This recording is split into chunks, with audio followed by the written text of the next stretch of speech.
class, we are concentrating on a famous rabbi, very well-traveled rabbi, especially in the Netherlands, in Holland, and various other places in Europe, especially Portugal, also in Belgrade, in current Serbia, the old Yugoslavia, of Rav Shlomo Salem ben Chaim Yechiel Kohen, Zeche Tzadik Livracha. I believe he was born around the year 1705, and it's reported over. He passed away in Amsterdam, in the Netherlands, in the year 1781. He would have been about 76 years of age, approximately, at the time he passed away. Now, he become a great rabbi, especially one of the great rabbis of the Ottoman era, without a doubt. I think he was born around in the Turkish region of Edirne, I believe, maybe northern part of that specific area in itself. You become the chief rabbi of the Jewish community in various different places. I believe in Bulgaria, especially in Sofia, and in other areas in Bulgaria, also in Belgrade, in the old Yugoslavia, or you could say Serbia of modern age,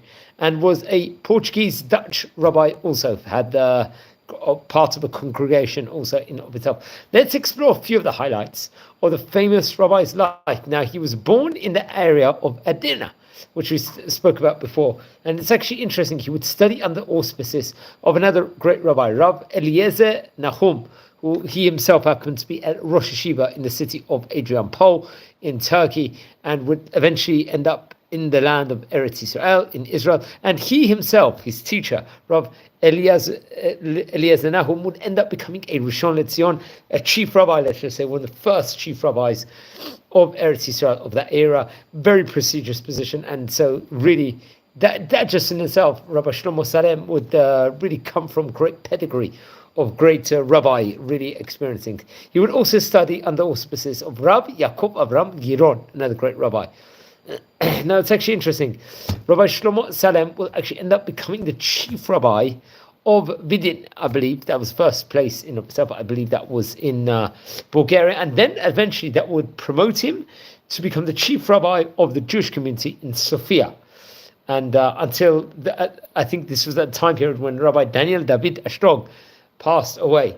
Then I think at a window of time later, he will arrive in Belgrade. I'm not sure. It could have been in the year 1752.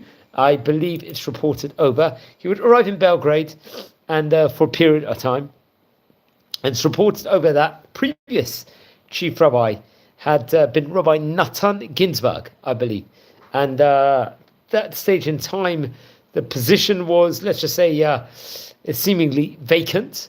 And they approached Rav Salem with the request that he would serve as a chief rabbi. So the rabbi actually would accept this, let's say, prestigious position, and had a condition that he would be able at least to leave Belgrade for various other cities because of printing purposes and publishing purposes, because he really wanted to print and publish his works. And very, very interesting enough. So I believe that they would actually go on to agree with that, if I'm not mistaken.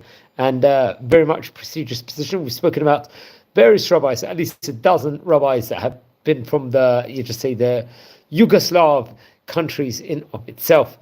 And so that's much more we can rely or speak with in regards to that.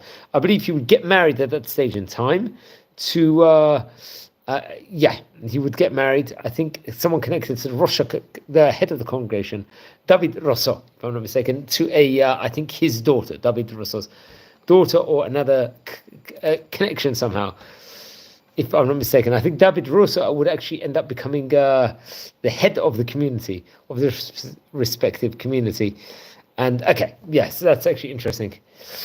Then afterwards, he would I think he would actually travel outside of Belgrade for long periods of time, just like what he agreed beforehand, because I think there were different, let's just say, important matters at that point in time, possibly related to printing and publishing.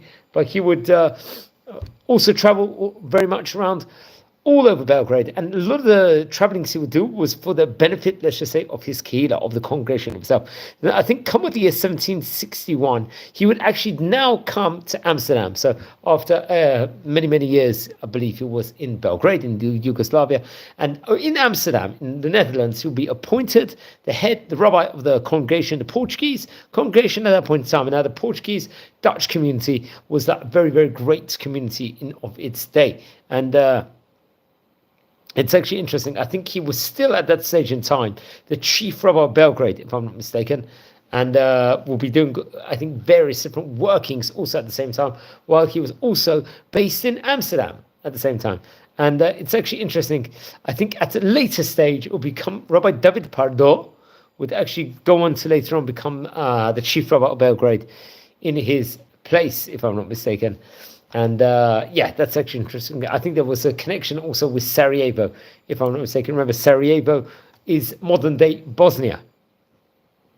But yes, I think David Pardo would also be connected really to Bosnia at the end, to Sarajevo, but he wouldn't actually take on the position in the Belgrade in of itself, respectively. I think in Belgrade, it will be at that stage in time that Rabbi Salem would still continue, let's just say, being the main rabbi till he would actually pass away, if I'm not mistaken. And it's actually interesting, Rabbi Salem's tenure in Amsterdam, he would publish various writings of his, including, I believe, the Shlomo Hilchot and the Lev Shalem, two very highly respected books, which we should speak about at a later stage. Now, it's actually interesting. The Hida, Rabbi Chaim Yosef David Azil, at one stage in time, would come to stay in the Amsterdam community in the Netherlands. And I think he would have a great Torah book called the Makel Tov. He will describe the various different conversations he would have with Rabbi Salem, respectively, and write in a summary of 5 sermons he actually heard from him. So it just shows the Chidah, the greatness of the brilliance of the Chidah. He was mesmerized by this great rabbi that he would actually write over the sermons, and actually, I believe it would be printed at a later stage. Now, he passed away in English year 1781, Rav Salem did. He would have been about 76 years of age at the time he passed away. And he left us with some great Torah works, including the Divrei Shlomo. This is, I believe, printed actually in Frankfurt at a later stage. I believe that's in Germany. I think in the Hebrew, Yehei Tav Kuf Yud Gimel. This was drashot on the Torah, respectively, various different sermons on the Torah. Then Shoneh Hilchot was printed in Amsterdam, in Netherlands, which was be like Pilpul, in-depth study, let's just say, on Hilchot Gedolot. Very interesting enough, a very, very great book. I think it was a book of halacha from the Geonim, from the geniuses, let's just say, of yesteryear. Very interesting enough. And then the Lev Shalem, which was on the Mishnah Torah, I think, of the Rambam. It was a Perush on it, an explanation.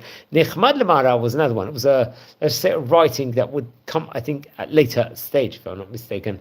And a great Torah book in of itself, which I would recommend everyone to look more into. Yeah. And so that's interesting. So he passed away. We're not sure exactly the date, but it was in the year 1781. He was a very, very well traveled rabbi of his time. It's actually interesting. I think the book, the Lev Shalem, would actually be printed in the year 1773. So that would have been about 8 years before he had actually passed away. Interesting enough. And it's, I believe, we don't know the date of his Hilula, but I would recommend everyone to learn more about the great Chacham of yesteryear. Now, we're community friends. We love learning about the old Oriental Rabbanim of yesteryear. We please learn more about the great rabbis over here. This was a great rabbi that passed away in the year 1781. We're talking about from time of recording about nearly 250 years ago. That's huge amount of time, which is just shows the encompassment we have in of itself. And he was also, I believe, a head of Jewish court also of if I'm not mistaken, but he had connections with all the various different rabbis and great dignitaries of his day. I think he had close connection with Ashkenazi community also, especially Rav Shaul ben Aryeh Leib, if I'm not mistaken, and various different other writings. So that's actually very interesting. It's a very good tidbit to add on if you want to bring this about at another later stage, especially, I believe, in he had, I think, a connection, if I'm not mistaken, with other dignitaries, which I think could have been noble people even, which is actually interesting. Various different noble dignitaries he would actually have a connection to, and really, really highly did respect him, which we have to mention about. Okay, so friends, don't forget to light candles in his memory. We're a community. Please don't forget to subscribe to the channel over here, and like the video, share the videos to people that are interested. Now, it's actually interesting. Just to go back to, he would also spend some time, I think, in Frankfurt and Hamburg also, and including Rabbi Jonathan Eibschitz, let's just say, famous rabbis, and Rabbi Yaakov Israel Emdin. I think he would have a correspondence with them, if I'm not mistaken, especially during the time period he was in the old Yugoslavia, in Belgrade, respectively. So please learn more about the great rabbis, subscribe to the channel. If you feel anyone is interested in watching these videos, share the videos to those people, respectively. And I think just to add one more thing, I think he was actually at a young age, he would be, his grandfather helped raise him. He himself happened to be Rabbi, I think his name was Rabbi Yosef Salmona. Very interesting enough. Rabbi, maybe we mentioned about on this series on previous occasions before. So wishing you all well. Another very well-traveled rabbi we are speaking about today. We've covered nearly 900 great rabbis inside the series, possibly at least a dozen from the old Yugoslavia, possibly even more. So please watch this space for more great videos. Take care. Be well. Here, recording from the city of Bet Shemesh.